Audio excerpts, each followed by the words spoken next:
aring sapatos, kakaayos pa nga lang to at magagamit na. O diba, wok na muli.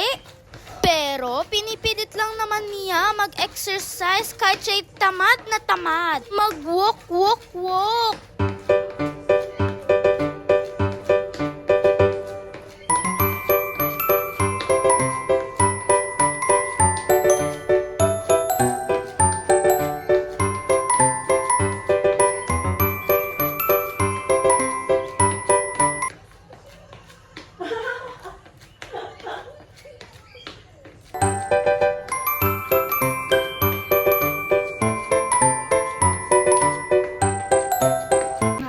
At ari na nga, mamaya ito matatapos na din mag-exercise dahil nga basang-basa na nga ng pawis. At pagkatapos, maganda na ang pakiramdam. Ala, di pa na kontento sa kanyang exercise na walk.